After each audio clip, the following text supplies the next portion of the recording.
하나님 감사합니다.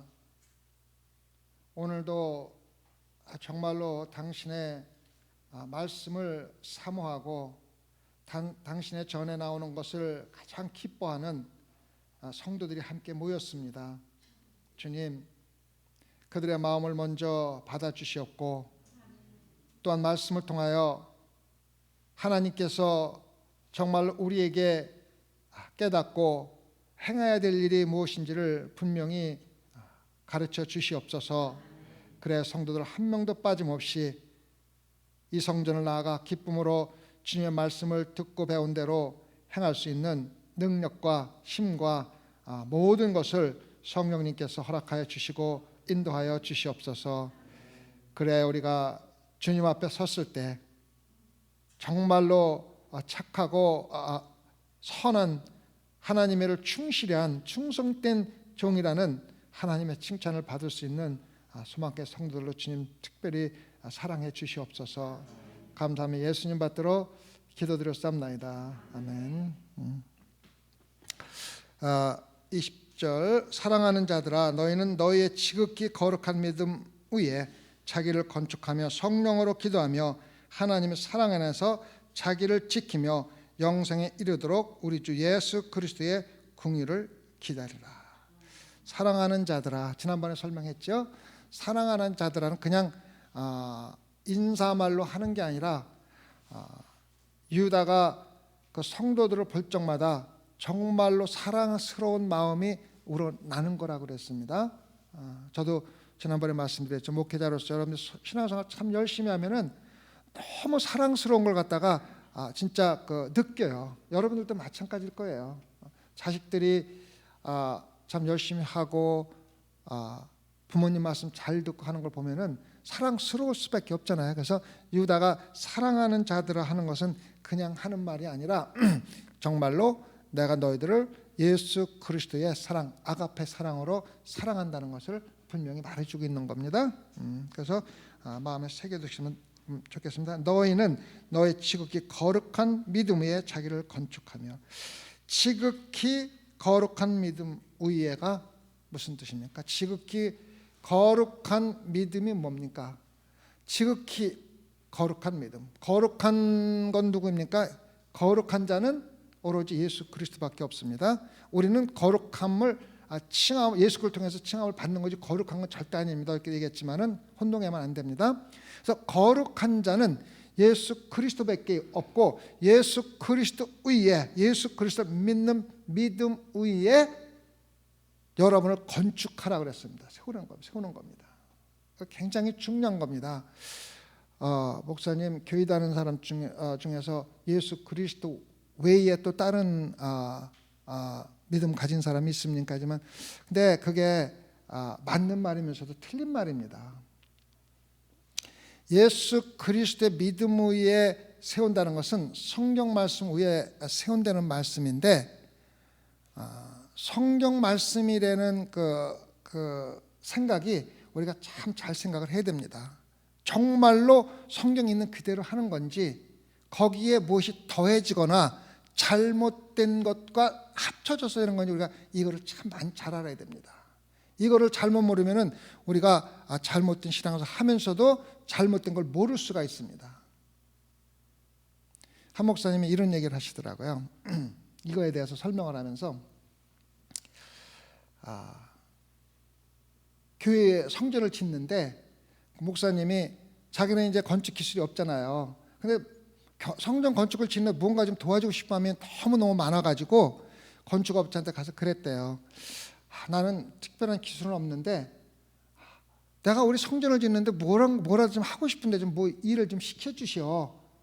그렇게 요구를 했대요. 건축업자가 가만 생각해보니까는 뭐 기술도 없는데 할 건 없으니까 우리 2x4 있지 않습니까? 이렇게 그 석가래 하는 거 나무 그거를 좀 잘라달라고 얘기를 했답니다. 그래서 요거를 5피트씩 정확하게 해가지고 잘라주시오. 100개를 잘라주시오. 그렇게 얘기를 했대요. 그래서 목사님이 정말 이거는 내가 할 수 있다. 그래가지고 길은 2x4 하나 갖다 놓고 차로 5피트를 탁 재갖고 줄로 싹 긋고 잘랐어요. 5피트 딱 맞잖아, 그죠? 그다음에 목사님이 가만히 쉽게 하는 방법을 한번 찾아보고 싶은 거예요. 계속해서 줄자로 해갖고 계속 하니까는 조금 힘들거든. 그래서 가장 쉽게 할 수 있는 거는 먼저 행 갖다 놓고서 똑같이 자르는 거예요. 쉽잖아요, 그죠? 저도 그렇게 많이 했거든요. 그래서 한 개를 자르고 갖다 놓고 딱 재서 또 갖다 놓고 자르고 또 새로운 거 갖고 자르고 하는데 나중에 다 잘라놓고 보니까 나무가 6짜리가 된 거예요.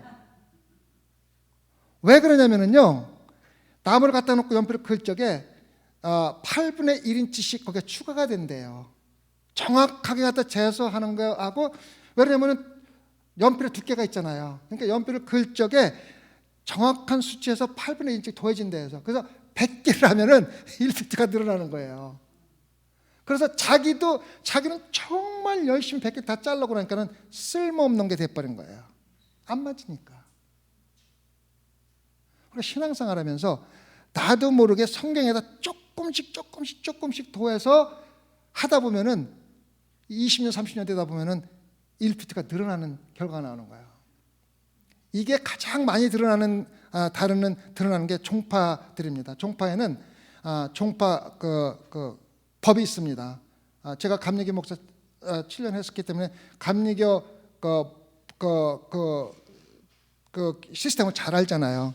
감리교에는 장정이라는 게 있어요. 장정. 그래서 그게 감리교 법입니다.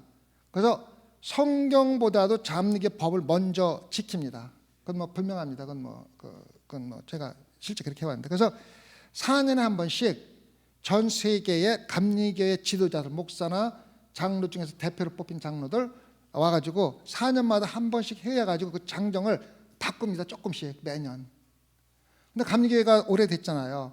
그래서 처음에 장정했을 적에는 성경을 가장 가까웠어요. 가까웠는데 매년 조금씩 더하다 보니까는 지금은 성경과 아주 멀어진 거예요. 그 대표적인 예가 동성애입니다. 첫 번째 장정에는 동성애는 완전 죄인이다, 받아줄 수도 없다라고 돼 있어요. 그 다음에 조금씩 사회 변화 따르더니 동성애도 받아주어서 구원받아야 된다. 죄인 아닌 사람이 어디 있냐. 그게 독해져 갖고 동성애도 받아주자. 그래서 또 바꿔갖고 작년에 바뀐 거 뭐냐면 교회의 감독도 동성애도 하는데 전혀 문제가 없다. 이렇게까지 바뀐 거예요. 그래서 옛날 거에다 자꾸 조금 더하다 보니까 지금 있는 것이 6피트가 돼버린 거예요. 처음에는 5, 성경은 5피트인데 6피트가 돼버린 거예요, 이게. 그래서 저는 개인적으로 교회에는 법이 있어서는 안 돼요. 무조건 성경대로 해야 되는데 법이 자꾸 생기니까 왜? 치료를 하려고. 특히 종파에는 감리교, 장로교, 침례교 다 그런 법들이 있는데 특히 감리교하고 장로교가 심합니다. 침례교회는 그래도 상당히 성경적으로 하려고 노력하고, 남침교회 같은 경우는 교회법보다는 성경이 굉장히 가깝게 하는데, 장로교와 감리교회는 법이 굉장히 중요합니다. 그 사람들 장로교법, 감리교법은 성경보다 절대적입니다. 그래서 우리가 신앙생활하면서 예수 그리스도 위에 세운다는 것은 말이에요, 성경에다가 더하면 안 돼요. 빼도 안 되고 있는 그대로 해야 되는 거예요. 그래서 우리가 실수하는 가장 큰 실수가 뭐냐면 세월이 바뀌었기 때문에 조금씩 대하다 보니까 10년, 20년 되다 보면은 다 허용해버리는 거야. 그래서 교회들이 요즘에는 다 허용해버리니까 교회인지 단체인지 모르게 변한 거예요. 그래서 거룩한 믿음 위에 세우라는 것은 뭐냐면요, 성경 바로 예수 그리스도의 그 말씀입니다. 하나님이 예수 그리스도가 누군지 창세기부터 유언까지 써 있는 거잖아요. 그래서 1.1도 더하지도 말고 빼지도 말고 그 있는 그대로 세우라는 게 바로 지극히 거룩한 믿음 위에 세우라는 겁니다. 아시겠죠? 그래서 저는 개인적으로 교회는 성경에 따른 법을 가지면 안 된다고 생각하는데, 또 안 가지면 안 되는 경우가 또 있기는 있습니다. 뭐 재산을 관리한다든가 철학 이런 것들이 있는데, 사실은 그런 것도 초대교회처럼 은혜스럽게 하면은 사실 법이 필요가 없는데, 그 가운데서는 항상 교회는 사탄과 마귀가 들어와 있어가지고 거기에 대적을 하니까 그 사람들을 방어하기 위해서 법이 필요하긴 하지만, 가능하면은 전통도 있어서는 안 되고 그 법도 없는 게 참 좋습니다. 순수하게 거룩한 예수 그리스도 말씀 위에 온전히 세워지면 참 좋습니다. 아시겠죠? 그다음에 그게 바로 거룩한 믿음입니다. 1.1억도 빼거나 더하지 않고 성경 말씀 있는 그대로, 교회 전통도 필요 없고 습관도 필요 없고 전부 필요 없습니다. 미국 교회의 특징이 뭐냐면은 전통을 굉장히 중요시하는 거예요. 예수님 저기 미국 사람한테 Are you Christian 하면은 I'm a Christian 절대 그렇게 안 해요. I'm a Methodist. 감리교인이다. 장로는 이렇게 대답해요. 그 종파가 그리스도 위에 있는 거로 생각을 한다고. 근데 대부분 미국인들이 그렇게 생각을 해요. 근데 요즘엔 많이 바뀌었어요. 왜냐면 초교파들이 많이 나왔어요. 초교파들 많이 나와가지고 이제는 뭐 감리교인이다, 장로인이다 하는 교인 미국 사람들보다는 그리스도인이다 하는 사람들이 많이 늘어나긴 했지만은 굉장히 전통을 중요시하는데 거기에 굉장히 위험한 요소가 들어있다는 걸 우리가 알아야만 합니다. 그래서 절대적으로 교회는 말씀 위에 거룩한 예수 그리스도의 위에 세워져야 합니다. 아시겠죠? 그래서 여러분들이 신앙생활하면서 교회도 중요하지만 내 자신도 마찬가지입니다. 성경 위에다가 나를 세운다는 것은 뭐냐면은 성경을 읽고 공부하고 묵상하고 성경을 근거로 내가 신앙적으로 성장해야 되는 겁니다. 그래서 신앙적으로 성장하지 않는 사람은 말이에요, 죽은 믿음인데 그 원인이 어디 있냐면은 성경 말씀, 하나님 말씀을 거의 그 일요일 날 설교 듣는 거 외에 거의 대하지 않고 살아서 그래요. 그래도 성경 공부를 나오면 듣고 배우지만은 매일 읽고 묵상하는 사람들이 많지 않은데 유다는 우리에게 하나님, 거룩한 하나님 말씀 위에다 내 믿음을, 내 그리스도의 삶을 세워야, 말씀을 읽고 공부하고 묵상하면서 그걸 근거로 신앙적으로 성장해라 그러는데 하나님 말씀을 모르니까 세울 수가 없는 거예요. 세우라는 건 말이에요, 지으라는 거거든. 지어야 되는데, 집을 지어야 되는데 말씀을 모르니까 설계도가 없는데 어떻게 세웁니까? 그래서 말씀을 매일 읽고 묵상하지 않으면서 신앙생활하는 사람은요, 예수 그리스도가 말한 그대로 모래에 집 짓는 거예요. 그러니까 몇 년, 어떤 때는 부흥회 같은 데 가서 설교 들으면 그냥 믿음이 막 하늘을 찌르는 것 같다가도 며칠 지나가면 쓱 없어집니다. 모래에 성졌다가 쓱 감정적으로 믿는 거예요. 감정적으로. 그러니까 굉장히 위험한 믿음입니다. 믿음은 절대적으로 예수 그리스도의 말씀 위에 세워져야 돼요.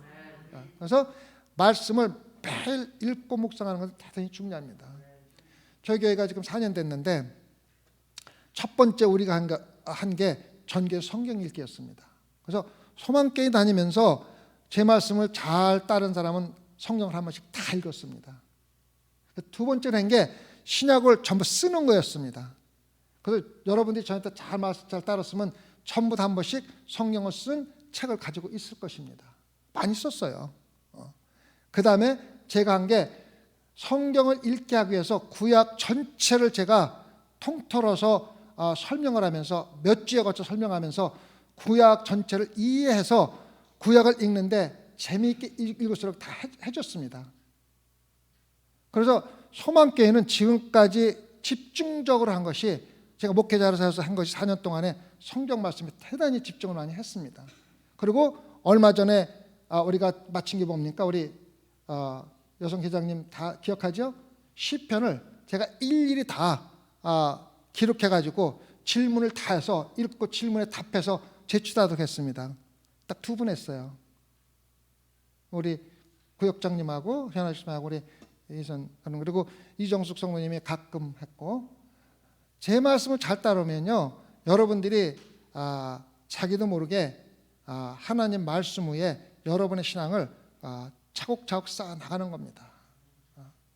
자, 보십시오. 여러분들 제 말씀 잘 들은 사람 신앙생활 열심히 하고 있잖아요. 말씀 읽고 말씀 묵상하고 성경 쓰고 또 시편은요 굉장히 우리한테 그 영적인 영감을 잘 주는 시적인 그 말씀, 대부분이 다윗의 말씀인데 다윗은 정말 하나님이 택한 사람이기 때문에 완전 성령의 감동감으로 쓴 말씀입니다. 다 그렇지만은, 그래서 우리가 굉장히 유익하기 때문에 제가 그거를 전부 다 해가지고 매일 읽고 묵상하고 제가 질문 4개 내지 5개 하면은 거기에 답해가지고 저한테 제출하는 거. 제가 지금 다 갖고 있어요 지금요. 그래서 말씀 위에 우리를 세워야만이 우리 신앙인이 성장하는 거고, 그래서 결국은 우리가 향해 가는 것이 예수 그리스도를 닮은 거룩한 성도가 되는 겁니다. 우리도 그냥 거룩함 칭함을 받는 게 아니라 예수 그리스도의 성품을 닮아가는 거룩한 성도가 되는 것이 우리의 목표입니다.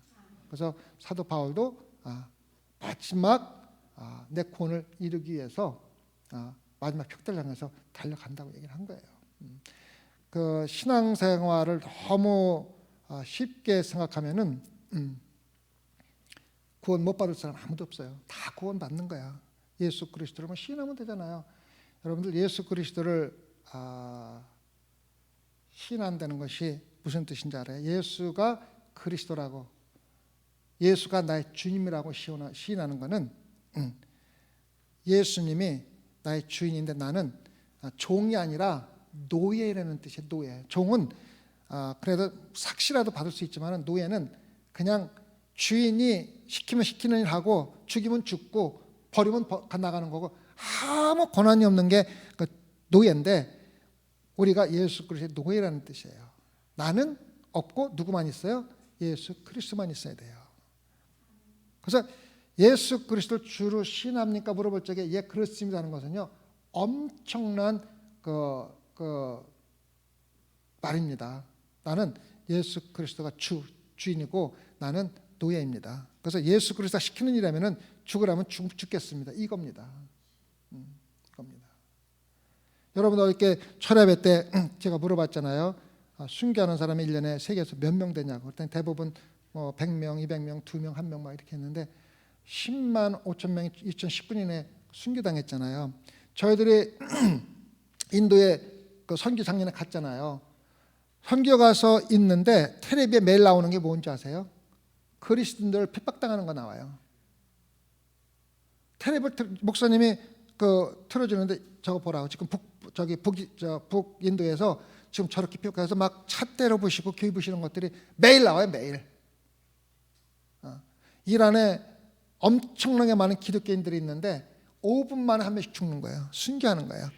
예수 그리스도를 주라고 시인했기 때문에, 예수 그리스도를 주님으로 받아들였기 때문에 죽는 자가 세계적으로 매 5분마다 한 명씩 있대요. 매 5분마다.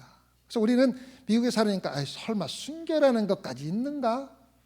그렇게 생각하는데 그렇게 귀중하게 예수 그리스도를 모시는데, 미국에서 신앙생활 하는데 가장 단점이 뭐냐면 너무 편하게 신앙생활 하니까 순교나 핍박받을 기회가 없다고 생각을 하는 거예요. 근데 실질적으로 기회가 없는 게 아니라 우리가 기회를 피하는 거예요. 여러분들 노상전도 한번 나가보세요. 노상전도 나가면요 별 핍박 다 받아요. 좀 미친놈이라는 소리도 듣고 별소리 다 받아요. 심지어는 잘못하면 뺨까지도 맞을 수 있는 게 바로 노상전도인데, 안 해보니까 모르잖아요. 핍박 안 받는 거예요. 근데 우리 지상 명령이 뭡니까? 땅끝까지 이르러 복음을 전하는 거야. 제가 어저께 철야배 때 기도한 게 뭔지 아십니까? 주님, 우리 소망교회에 다음 선교지를 주십시오. 다음 선교지를 주십시오. 그리고 소망교회에서 순교하는 자가 나타나게 해주십시오. 기도했어요. 아시겠어요? 그 기도가 나는 이루어지길 바랍니다. 예수 그리스도를 위해서 죽는 게 얼마나 영광된 것을 우리가 말로만 하는 게 몸으로 보여줘야 돼요. 그래서 내가 철야 때도 그렇고 새벽 예배 때 하는 기도하는 거면, 주님, 우리가 지금 네팔과 아이티와 인도와 선교했는데 지금 다음 선교지를 주십시오. 그리고 소망교회에서 누군가 예수 그리스도 죽는 순교자가 나와서 소망교회 순교 났다는 것이 영원히 후손에게 남겨주시게 해주시라고 기도했어요. 그게 내가 돼도 좋아요. 누가 돼도 좋아요. 영광입니다.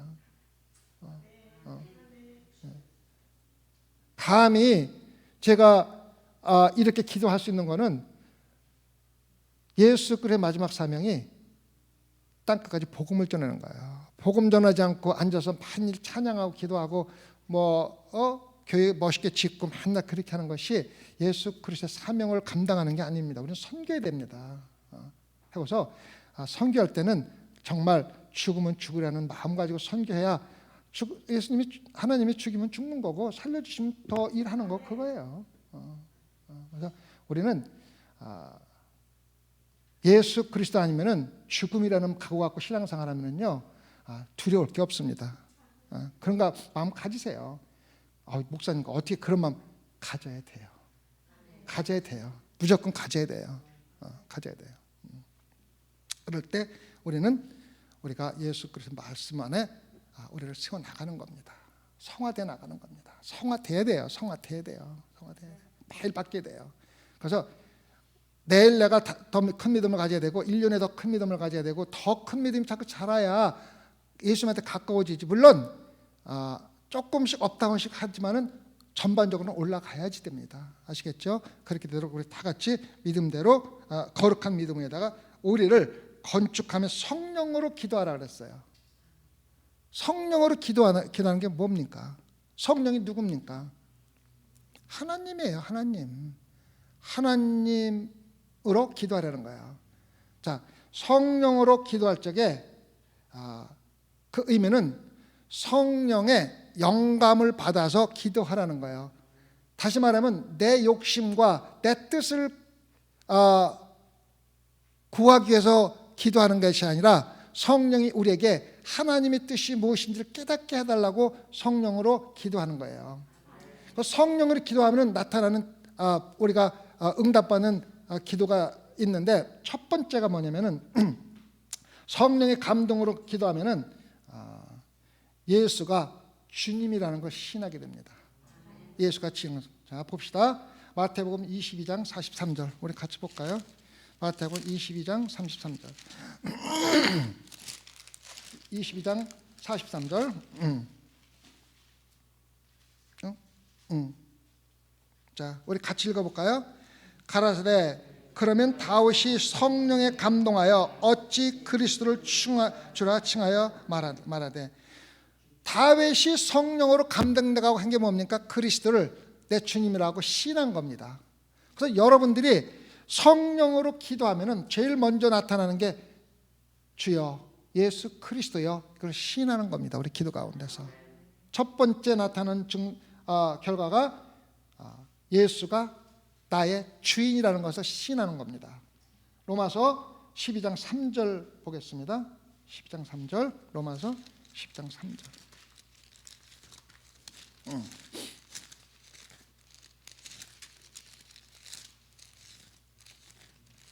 자, 찾으신 분 읽어주세요. 12장 3절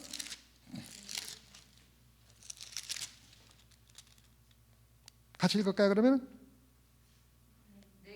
은혜대로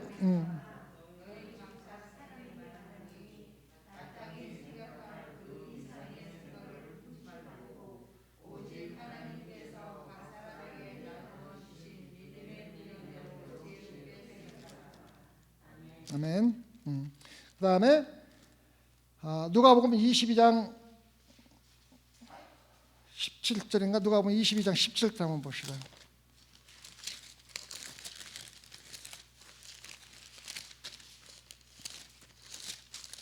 찾은 분 한번 읽어보세요.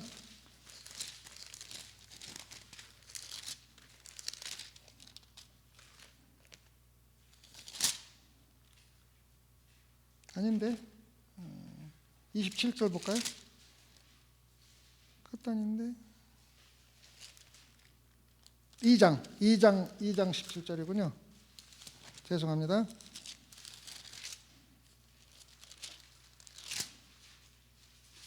2장 27절 2장 27절 누가복음 2장 27절 죄송합니다. 같이 읽을까요? 성령의 감동으로 성전에 들어가매 마침 부모가 율법의 전례대로 행하고자 하여 그 아기를 데리고 오는지라. 성령의 감동 감화를 받은 사람은 첫 번째는 예수 그리스도를 주라고 신하는 것이고 두 번째는 하나님의 뜻을 깨닫는 겁니다. 하나님 뜻을. 자, 시므온이 예수 그리스도가 성전에 나오는 것을 깨닫게 해준 게 뭡니까? 성령입니다. 성령의 감동감으로 예수의 부모들이 예수를 성전에 바치기 위해서 성전에 왔을 때 시므이가 그 아이를 보고 이분이 구세주구나 한 걸 깨닫도록 해준 사람이 누굽니까? 성령님이에요. 성령 감동 감화로. 그래서 시므이가 예수 그리스도가 하나님께 바쳐질 때 같이 함께 가서 바쳐지는 것을 보는 겁니다. 그래서 두 번째, 성령으로 기도하면은 하나님의 뜻을 깨닫게 됩니다. 우리 소망교 성도들, 제가 보면은 철야 예배고 새벽 예배고 정말 성령의 감동감으로 기도하시는 분들은요, 그분들한테 주는 하나님의 뜻을 반드시 깨달을 수밖에 없어요. 깨달을 수밖에. 그다음에 세 번째는 하나님의 음성을 듣는 겁니다. 요한계시록 1장 10절 봅시다.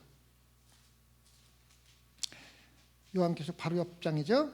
주의 날에 내가 성령에 감동하여 내 뒤에서 나는 나팔 소리 같은 큰 음성을 들으니, 누구의 음성을 들은 겁니까? 하나님의 음성을 들은 거예요. 어떻게? 성령의 감동으로. 성령의 감동. 그래서 세 번째는 우리가 성령으로 기도하면은 성령 감화가 우리에게 하나님의 음성을 들을 수 있도록 해줍니다. 영적으로 듣는 겁니다. 그다음에 마지막으로 나타나는 증상이 뭡니까?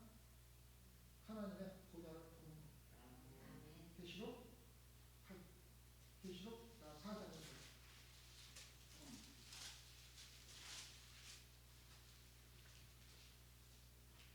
4장이죠.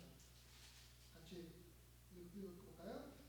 내가 곧 성령에 감동하였더니 보라, 하늘에 보좌를 베풀었고 그 보좌 위에 앉으시가 있는데, 성령의 감동으로 기도하면은, 성령으로 기도하면은 마지막으로 나타나는 증상이 하나님의 보좌를 보는 겁니다. 이거 그냥 성령이 그냥 쓰여진 게, 성령에 있는 말은요 다 이루어지고 있기 때문에 기록이 된 거지, 그냥 그렇게 알고 있어가 아닙니다.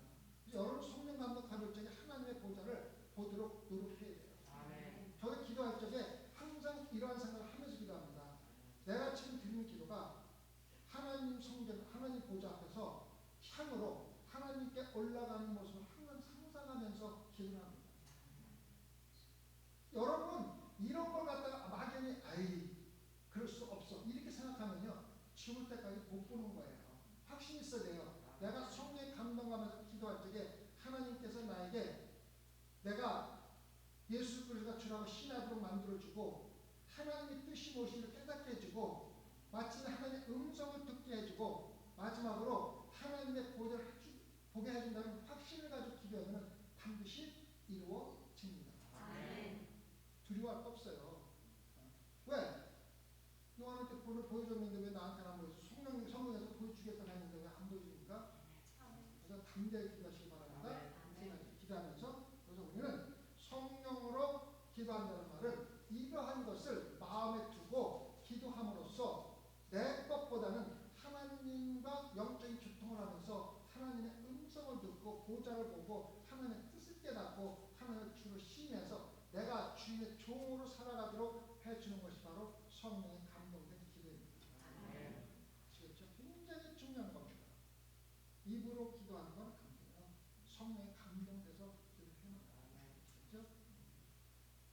그 다음에 뭐라 그랬으면 하나님의 사랑 안에서 자기를 지키며, 하나님의 사랑 안에서 자기를 지킨다는 말은 뭐냐면 우리가 하나님 사랑 안에 거할 수 있도록 노력을 한다는 겁니다. 어떻게 합니까? 어떻게 해요? 지금까지 몰랐으면 어떻게 하나님 사랑 안에 거했습니까? 하나님의 말씀에 순종하는 겁니다. 여러분들 자식이 우리 말을 안 들으면은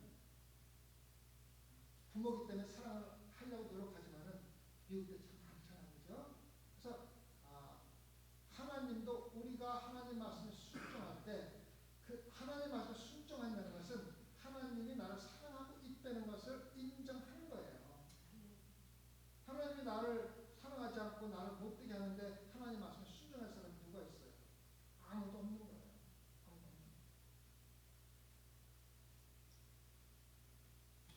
얼마 전에 2살짜리 아이가, 며칠 전에 2살짜리 아이가 걔가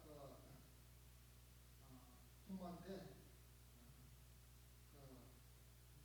고난을 당하고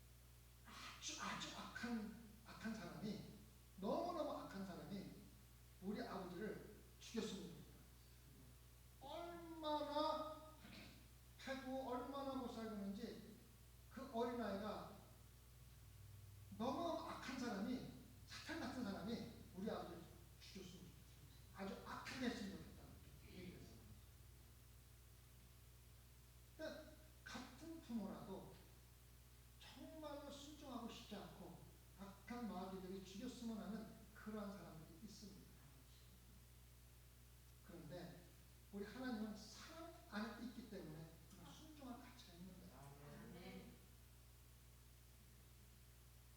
참 그 이야기를 듣고 내가 낳은 자식인데 어떻게 저렇게 할 수가 있을까 생각을 해보지만은 하나님의 사랑 안에 거하는 것은 하나님이 우리를 위해서 십자가에 돌아가셨고 우리를 영원히 구원하셨기 때문에 순종할 가치가 있기 때문에 순종합니다. 여러분들 하나님의 사랑 안에 거하고 하나님 안에서 나를 지키는 것은 하나님 말씀에 순종하는 건데 왜 어떻게 말씀을 지키는 거냐면은 하나님 말씀만 순종하면은요 우리 삶에서 잘못될 이유가 한 개도 없다는 거예요. 한 개도 없다는 거예요. 정말 한 개도 없다는 거예요. 그래서 우리를 죽기까지 사랑하신 하나님의 순종하는 것이 내가 하나님의 사랑 안에서 나를 지키는 유일한 방법입니다. 많은 사람들이 신앙생활하면서 하나님 말씀에 순종하고 열심히 하면 손해보는 것처럼 생각하는데 그게 가장 우리에게 덕이 되는 겁니다. 잘못될 방법이 없어요. 왜? 하나님이 사랑하는 우리를 지켜주시기 때문에 그렇게 하면은 어떻게 될까? 영생에 이르도록 우리 주 예수 그리스도의 긍휼을 기다립니다. 하나님 사랑 안에 거하는 것이 영생으로 가는 길이며 그렇다 하더라도 예수 그리스도의 긍휼을 기다리는 말은 뭐냐면 예수 그리스도가 마지막 심판자라는 것입니다.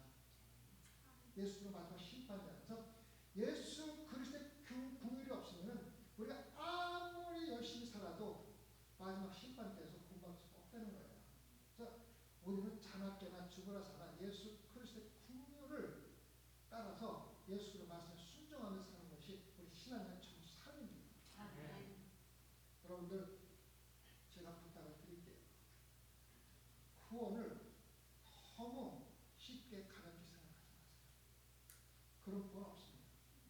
그저 일요일날 아무 교회나 가장 부담 없는 교회 가서 앉아있다가 집에 가고 세상에서 멋대로 살다가 아무 데나 가만히 앉아있다가 또 구원받을 거라고 생각하지 마세요.